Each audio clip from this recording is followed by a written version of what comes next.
Doctor அம்பேத்கரின் 135வது பிறந்த நாளை முன்னிட்டு நெல்லை சந்திப்பில் அமைந்துள்ள அம்பேத்கர் சிலைக்கு பாஜக மாநில தலைவர் நயினா நாகேந்திரன், பாஜக பொறுப்பாளர் அரவிந்த் மேனன், திருநெல்வேலி சட்டமன்ற தொகுதி அதிமுக வேட்பாளர் கணேசன், பாளையங்கோட்டை சட்டமன்ற தொகுதி அதிமுக வேட்பாளர் சம்சு சுல்தான் உள்ளிட்டோர் மாலை அணிவித்து மரியாதை செலுத்தினர்.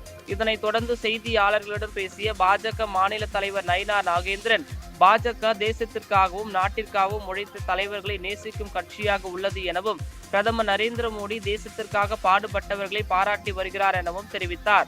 திமுகவிற்கு தமிழகம் அவுட் ஆஃப் கண்ட்ரோல் ஆகிவிட்டது எனவும், திமுகவை மக்கள் ஒதுக்கி வைக்கப் போகிறார்கள் எனவும் அவர் குறிப்பிட்டார். பட்டாசு விபத்துக்களை தடுப்பதற்காக ஆய்வுகள் மேற்கொள்ளப்பட்டு வருவதாகவும், மத்திய மாநில அரசுகள் இணைந்து நல்ல முடிவுகளை எடுப்பார்கள் எனவும் அவர் குறிப்பிட்டார்.